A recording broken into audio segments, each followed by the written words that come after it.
আসসালামু আলাইকুম। রাতের শীর্ষ সংবাদে স্বাগত জানাচ্ছি আমি সুমনা সুমা। যুক্তরাষ্ট্রের সঙ্গে জ্বালানি চুক্তি সই করল বাংলাদেশ। ঐতিহাসিক কামাল মাওলা মসজিদকে মন্দির ঘোষণা করল ভারতের হাইকোর্ট। ফারাক্কা বাঁধ এখন মরণ ফাঁদে পরিণত হয়েছে, মির্জা ফখরুল। 24 ঘন্টায় হাম ও উপসর্গে আরো 12 জনের মৃত্যু। জামাত ক্ষমতার প্রতিদ্বন্দ্বী হবে এটা আগে কেউ মনে করতেন না, শফিকুর রহমান। এনসিপির 22 নেতাকর্মীর একযোগে পদত্যাগ। বিএনপি জামাতের দ্রুত সংঘাতে রূপ নিলে লাভবান হবে আওয়ামী লীগ, মঞ্জু। চট্টগ্রামে জানাজা শেষে জয় বাংলা স্লোগান, আওয়ামী লীগের 19 নেতাকর্মী গ্রেপ্তার। ঢাকা চট্টগ্রাম সহ 9 অঞ্চলে ঝড় বৃষ্টির সতর্কতা, নদী বন্দরে 1 নম্বর সংকেত। কলকাতায় জুমা নামাজ পড়তে বিজেপি নেতাদের বাধা, ব্যাপক উত্তেজনা। সৌদি আরবে ব্যাপক অভিযান, 7,200 ওয়ার্ক ভিসা বাতিল। যুক্তরাষ্ট্রকে মোকাবেলায় ইরান আরো শক্তিশালী হয়েছে, মোস্তফা খামেনি। শুনছিলেন শিরোনাম, এবার বিস্তারিত। জ্বালানি খাতে কৌশলগত সহযোগিতা জোরদারে বাংলাদেশ ও যুক্তরাষ্ট্র একটি সমঝোতা স্মারক MOU সই করেছে। বৃহস্পতিবার 14 মে ওয়াশিংটন ডিসিতে যুক্তরাষ্ট্রের জ্বালানি মন্ত্রণালয়ে এই সমঝোতা স্মারক স্বাক্ষরিত হয়। বাংলাদেশের পক্ষে পররাষ্ট্রমন্ত্রী ডক্টর খলিলুর রহমান ও যুক্তরাষ্ট্রের পক্ষে জ্বালানি মন্ত্রী ক্রিস রাইট এতে স্বাক্ষর করেন।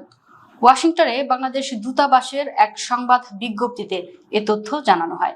মধ্যপ্রাচ্যে চলমান সংঘাতের কারণে বাংলাদেশ সহ বিশ্বের অনেক দেশ তাদের জ্বালানি নিরাপত্তা নিশ্চিত করতে ক্রমবর্ধমান চ্যালেঞ্জের সম্মুখীন হচ্ছে। এ সময় এই চুক্তি অত্যন্ত গুরুত্বপূর্ণ। দূতাবাস জানিয়েছে, এই সমঝোতা স্মারক বাংলাদেশের দীর্ঘমেয়াদী জ্বালানি নিরাপত্তা জোরদারে সহায়তা করবে। এটি সাশ্রয়ী মূল্য ও সাপ্লাই চেইনের টেকসইতার ভিত্তিতে জ্বালানি উৎস বহুমুখীকরণে সহায়তা করবে এবং দুই দেশের মধ্যে বৃহত্তর জ্বালানি সহযোগিতার নতুন ক্ষেত্র উন্মোচন করবে। চুক্তির আওতায় দুই দেশের মধ্যে তেল, গ্যাস, ভূতাপীয় ও জৈব শক্তি বিষয়ে সক্ষমতা বৃদ্ধি, জ্ঞান ও দক্ষতা বিনিময় এবং গবেষণা সহজ হবে। ভারতের মধ্যপ্রদেশে ভোজশালা কমপ্লেক্সের বিতর্কিত স্থানকে সরস্বতীর মন্দির হিসেবে ঘোষণা করা হয়েছে। শুক্রবার 15 মে হিন্দু আবেদনকারীদের পক্ষে রায় দিয়েছে মধ্যপ্রদেশ হাইকোর্ট। বিচারপতি বিজয় কুমার শুক্লা ও বিচারপতি আলোক আওয়াস্থির বেঞ্চ এ রায় দেয়। রায়ের পর্যবেক্ষণে বলা হয়, ভোজশালায় একটি সংস্কৃত শিক্ষাকেন্দ্র এবং সরস্বতীর মন্দির ছিল বলে প্রমাণ মিলেছে। আদালত বলেছে, আমরা লক্ষ্য করেছি যে এই স্থানে হিন্দু পূজার ধারাবাহিকতা কখনো বিলুপ্ত হয়নি। ঐতিহাসিক সাহিত্য থেকে এটি প্রতিষ্ঠিত হয় যে বিতর্কিত এলাকাটির চরিত্র ছিল ভোজশালা, যা পরমার রাজবংশের রাজা ভোজের সঙ্গে সম্পর্কিত একটি সংস্কৃত শিক্ষার কেন্দ্র ছিল।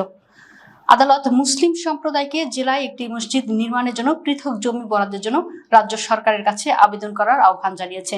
হিন্দু সম্প্রদায় ভোজশালাকে রাজা ভোজ নির্মিত সরস্বতীর মন্দির বলে মনে করেন। অন্যদিকে মুসলিম পক্ষ দাবি করে যে এই স্থানটি বহু শতাব্দী ধরে কামাল মাওলা মসজিদ হিসেবে ব্যবহৃত হয়ে আসছে। 2003 সালের ASI চুক্তি অনুসারে হিন্দু ও মুসলমানরা যথাক্রমে মঙ্গলবার ও শুক্রবার এখানে প্রার্থনা করে থাকেন। হিন্দু পক্ষ এই আদেশকে হাইকোর্টে চ্যালেঞ্জ করে এবং কমপ্লেক্সটিতে উপাসনালয়ের একচেটিয়া অধিকার দাবি করে। হাইকোর্ট 2024 সালের 11 মার্চ ASI কে ভোজশালা মন্দির কামাল মাওলা মসজিদ কমপ্লেক্সের একটি বৈজ্ঞানিক সমীক্ষা চালানোর নির্দেশ দিয়েছিল।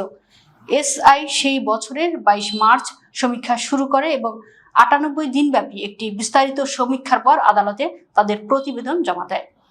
জীববৈচিত্র্য ও পরিবেশগত ঝুঁকি উপেক্ষা করে তৎকালীন আওয়ামী লীগ সরকার ভারতকে পরীক্ষামূলকভাবে ফারাক্কা বাঁধ চালুর অনুমতি দিয়েছিল। সেই বাঁধ এখন চালু থাকায় এটি দেশের জন্য মরণ ফাঁদে পরিণত হয়েছে বলে মন্তব্য করেছেন বিএনপির মহাসচিব ও স্থানীয় সরকার মন্ত্রী মির্জা ফখরুল ইসলাম আলমগীর। তিনি বলেন, বাংলাদেশের মানুষ পানির ন্যায্য হিস্সা থেকে বঞ্চিত হচ্ছে। শুক্রবার 15 মে ঐতিহাসিক ফারাক্কা দিবস উপলক্ষে গণমাধ্যমকে পাঠানো এক বাণীতে এসব কথা বলেন তিনি। মির্জা ফখরুল বলেন, ভারতে গঙ্গা নদীর ফারাক্কা পয়েন্টে বাঁধ নির্মাণ করে অভিন্ন নদীর পানি একতরফা প্রত্যাহার শুরু করা হয়, যার ফলে বাংলাদেশের উত্তর পশ্চিমাঞ্চল প্রায় মরুভূমিতে পরিণত হয়েছে। ওই এলাকায় পানিসহ নানাবিধ প্রাকৃতিক ভারসাম্যহীনতা তীব্র আকার ধারণ করেছে। গত 24 ঘন্টায় দেশে হাম ও হাম উপসর্গে আরো 22 জনের মৃত্যু হয়েছে। একই সময়ে নতুন করে 1303 জনের শরীরে হাম ও এর উপসর্গ শনাক্ত করা হয়েছে। চলমান এই প্রাদুর্ভাবে গত 2 মাসে মোট মৃতের সংখ্যা দাঁড়িয়েছে 451 জনে। শুক্রবার স্বাস্থ্য অধিদপ্তরের কন্ট্রোল রুম থেকে পাঠানো এক সংবাদ বিজ্ঞপ্তিতে এসব তথ্য জানানো হয়। বিজ্ঞপ্তিতে বলা হয়, গত 24 ঘন্টায় সারা দেশে সন্দেহজনক হাম রোগীর সংখ্যা 1192 জন। আর মার্চ থেকে 15 মে পর্যন্ত মোট সন্দেহজনক রোগীর সংখ্যা দাঁড়িয়েছে 55,611 জনে। একই সময়ে নিশ্চিত হাম রোগীর সংখ্যা 111 জন এবং 15 মার্চ থেকে 15 মে পর্যন্ত মোট নিশ্চিত রোগীর সংখ্যা 7,416 জন। জামাতে ইসলামীর নেতা কর্মীদের লেনদেন ও আচরণে আরো সতর্ক থাকার আহ্বান জানিয়েছেন সংগঠনটির আমির ডাক্তার শফিকুর রহমান। তিনি বলেন, জামাত ক্ষমতার প্রতিদ্বন্দ্বী হবে এটা কেউ আগে মনে করতেন না, এখন অনেকেই সেটা মানেন।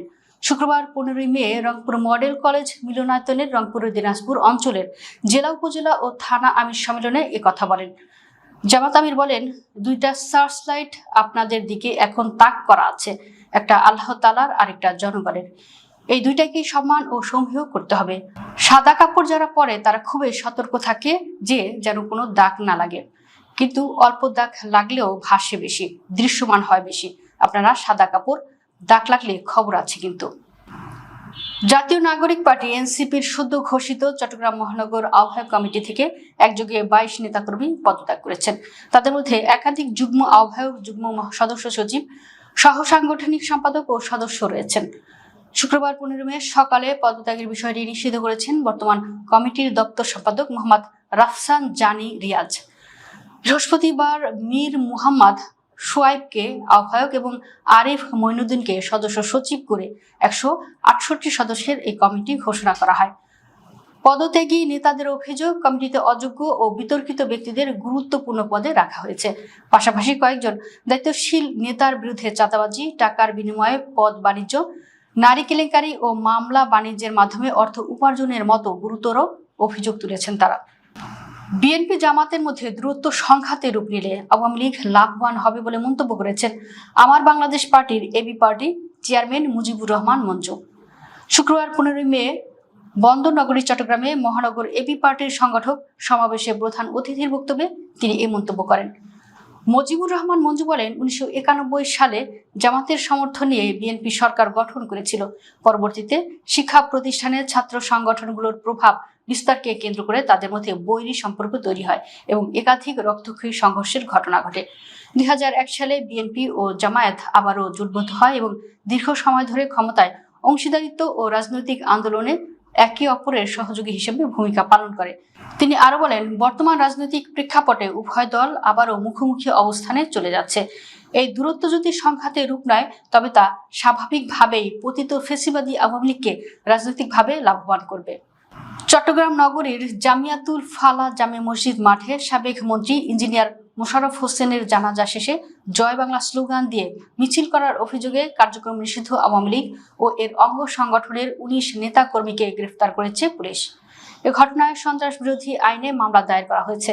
শুক্রবার বিকেলে সংবাদ মাধ্যমে পাঠানো এক সংবাদ বিজ্ঞপ্তিতে এসব তথ্য জানায় Chittagong metropolitan police CMP. Police জানায়, বৃহস্পতিবার বেলা 11:30টার দিকে জামিয়াতুল ফালাহ জামে মসজিদ মাঠে ইঞ্জিনিয়ার মোশাররফ হোসেনের জানাজা শেষে হঠাৎ জয় বাংলা স্লোগান দিয়ে নগরীর প্রধান সড়কে নেমে আসে কার্যক্রম নিষিদ্ধ আওয়ামী লীগ ও নিষিদ্ধ ঘোষিত সংগঠনের নেতাকর্মীরা। এ সময় তারা সরকার বিরোধী বিভিন্ন স্লোগান দিতে থাকেন। সংবাদ বিজ্ঞপ্তিতে বলা হয়, মিছিলে অংশ নেওয়া ব্যক্তিদের হাতে লাঠিসোঁটা ও ইট পাটকেল ছিল এবং তারা নাশকতার উদ্দেশ্যে সমবেত হয়েছিল বলে পুলিশের কাছে তথ্য রয়েছে। বাংলাদেশ আবহাওয়া অধিদপ্তর জানিয়েছে, রাজধানী ঢাকা সহ দেশের অন্তত 9 অঞ্চলের উপর দিয়ে শুক্রবার রাতের মধ্যে দমকা হাওয়া সহ ঝড় বয়ে যেতে পারে। এ কারণে সংশ্লিষ্ট নদী বন্দরগুলোকে 1 নম্বর সতর্ক সংকেত দেখাতে বলা হয়েছে। শুক্রবার 15 মে দুপুর 3টা থেকে রাত 1টা পর্যন্ত দেশের অভ্যন্তরীণ নদী বন্দরগুলোর জন্য দেওয়া বিশেষ আবহাওয়া পূর্বাভাসে এ তথ্য জানানো হয়।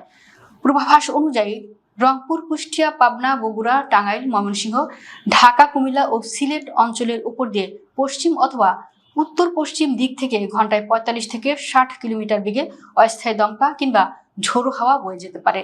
একই সঙ্গে বজ্রসহ বৃষ্টির সম্ভাবনাও রয়েছে। বৈরী আবহাওয়ার কারণে সংশ্লিষ্ট এলাকার নদী বন্দরগুলোকে 1 নম্বর সতর্ক সংকেত দেখাতে বলা হয়েছে। পাশাপাশি নৌযানগুলোকে সতর্কভাবে চলাচল এবং নিরাপদ স্থানে অবস্থানের পরামর্শ দিয়েছে আবহাওয়া বিভাগ। কলকাতা শহরের রাজাবাজার এলাকায় জুমার নামাজকে কেন্দ্র করে উত্তেজনা সৃষ্টি হয়েছে। রাস্তায় নামাজ আদায়কে ঘিরে মুসল্লিদের একাংশের সঙ্গে পুলিশের বাঘ বিতণ্ডার পর এলাকায় অতিরিক্ত পুলিশ ও কেন্দ্রীয় বাহিনী মোতায়েন করা হয়। শুক্রবার 15 মে দুপুরে রাজাবাজার ক্রসিং এলাকায় এ ঘটনা ঘটে। স্থানীয় সূত্রে জানা যায়, কয়েকজন মুসল্লি সড়কের উপর জুমার নামাজ আদায় শুরু করলে পুলিশ তাদের সরিয়ে দিতে গেলে উত্তেজনা তৈরি হয়। অভিযোগ রয়েছে, ওই সময় কিছু যুবক রাস্তাতেই নামাজ পড়ার পক্ষে অবস্থান নেন এবং পুলিশের নির্দেশ মানতে অস্বীকৃতি জানান। এতে ঘটনাস্থলে তর্ক বিতর্ক শুরু হয় এবং পরিস্থিতি কিছু সময়ের জন্য উত্তপ্ত হয়ে ওঠে। সৌদি আরব জুড়ে শ্রম আইন লঙ্ঘনের অভিযোগে ব্যাপক অভিযান চালিয়েছে দেশটির সরকার। অভিযানে 7,200-টিরও বেশি ওয়ার্ক ভিসা বাতিলের পাশাপাশি সংশ্লিষ্ট বিভিন্ন প্রতিষ্ঠানের সরকারি সেবাও স্থগিত করা হয়েছে।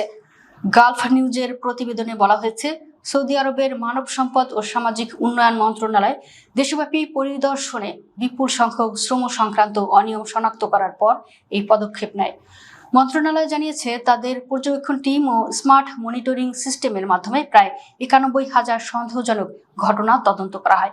এতে অবৈধ কর্মসংস্থান সম্পর্কিত 13,509টি অনিয়ম ধরা পড়ে।